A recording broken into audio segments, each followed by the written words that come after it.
the town of Albany, Alameda County, California.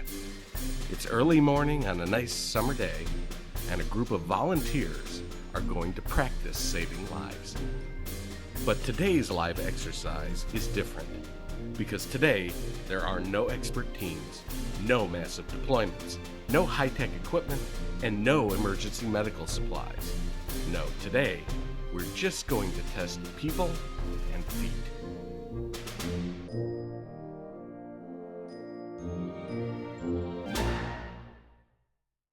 Emergencies come in all shapes and sizes, and in recent years, we've prepared for terrorist attacks and earthquakes and pandemics. We've come a long way to becoming more prepared, but sometimes you just need to go en natural. What if you have an emergency requiring you to conduct door-to-door wellness checks, or to contact everyone in a community face-to-face, or to distribute medications or information to every household, and none of your typical emergency services like communications or transportation are available, or at least not available in the first critical hours? It's a scenario that San Mateo and Alameda counties have been considering for years. Considering and testing. I've got CRI grant money. It's all about anthrax and getting a lot of drugs out to everybody in 48 hours. The current plan is to bring everybody, stand them in line at a high school gymnasium and hand them out one by one. My gut feeling tells me that's probably not going to work. I think we could use this model of going door to door with CERT teams managed by the fire department, with the health doing what we do best, which is to tell people what to take and how often and supplying it there, and let the logistics folks do what they do best. The door-to-door model works as a solution for many emergency scenarios, like emergency medicine distribution during a pandemic. The key is to change the nature of the emergency from a medical emergency into a logistical emergency. One would have to switch in their mind that this is no longer a medical operation. It's really all about logistics. Antibiotics are not that big a deal as far as getting them out and dispensation. And the real challenge is getting it out to as many people as quickly as possible. And that's logistics. It's not a medical function. So once they can get past that hurdle, then it makes the planning a lot easier. You go from individualized medical care to helping as many people as you can. The combination of the door-to-door model and the traditional pod model allows us to fulfill our mission in making sure that everyone in our local health jurisdiction receives their antibiotics in a timely fashion. So wellness checks and information distribution are a natural fit. Today, Albany is collaborating with Alameda County to try their first door-to-door emergency volunteer exercise by distributing wellness signs and information about community preparedness. Albany Fire Officer Brian Crudo acts as commander for Operation Hotfoot. He and Zerlin Ladwa, the county's representative, have only 4 hours to reach out to the population of Albany in 6,000 households, in 35 neighborhoods, and they have no idea how many volunteers their call will pull in. The first group of volunteers to arrive is the command and setup staff. Many of them are seasoned emergency vets. They start by gearing up the Emergency Operations Center, or EOC, double-checking inventory and organizing their operations plan. At the same time, another team sets up the most important volunteer motivation, food. One of the most important things that we've learned about exercises is that while we want them to be realistic, it's far more important that the participants feel good about the process. Not only do they learn more, but they develop stronger personal relationships, and they're motivated to show up next time, for exercises or the real thing. So a balance has to be struck. And a good balancer is good food. Time saved is lives saved. The team knows this, so they need to create a roadmap for swift and effective distribution. Not wanting to reinvent the wheel, one of the team members who works with political elections has volunteered a political precinct map that is already color-coded for political campaign outreach. So how many people does it take to cover 6,000 households and 35 neighborhoods in half a day?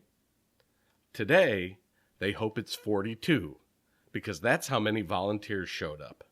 They can only hope that's enough. To make the volunteers official and make certain that they're covered by insurance during the exercise, all volunteers need to be sworn in. The exercise commander himself swears everyone in, charging them with the simulated responsibility of bringing meds and the real responsibility of bringing awareness to the community to help save lives. The volunteers each don vests for identification. If you look carefully, you can see the incident command system in action. Red vests are for the operations staff, black and white for command, yellow for logistics, green for finance, and blue for planning. The basic outreach volunteers are designated Hotfooters. The Boy Scouts and other Hotfooters are managed by block captains, usually either a scout leader or an experienced public health volunteer. Other positions are filled by EOC staff, such as supply unit leader, personnel unit leader, setup and demobilization unit leader, and Hotfoot unit leader. Satchels are packed and filled with flyers, information packets, and doorknob hangers reading red, help, on one side, and green, okay, on the other. The teams will be resupplied in the field, so they don't have to return to the EOC. Every team is outfitted with a walkie-talkie and a zone of coverage. Each team starts with an impromptu orientation meeting and a reminder to bring water for hydration. Then they're off. The mission is simply to travel to each household and leave a door hanger. Sometimes there are conversations and the Hotfooters get to do a little community outreach. The first unexpected problem: the walkie-talkies are unreliable, and there's a slight confusion when this happens. Is it working now? I'll call it on her cell phone. That's the only thing we've got. Command to Unit 3. Command to Unit 3.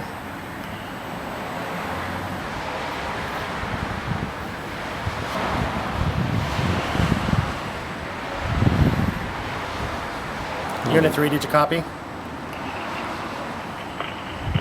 But the Hotfooters just keep going enthusiastically. Those out of contact just use up all their supplies and then connect with other teams whose walkie-talkies are working. Those nearest the EOC just stop back in for resupply and new instructions. As the day wears on, the clock is ticking, and there's worry the Hotfooters might not make all the stops in time. They still have the high-rises and multifamily units to address. These are the hardest complexes to tag with the doorknob hangers because of the access and volume of people involved. There's nothing more disappointing than running out of supplies in the middle of a high-rise.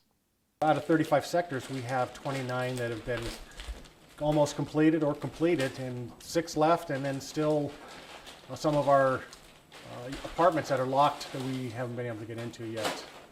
The teams hustle to hit every residence in their designated zone. After 4 hours of effort, 42 volunteers have covered about 86% of the town and handed out 3,500 door hangers. And the call goes out for everyone to come back to base and call it a day.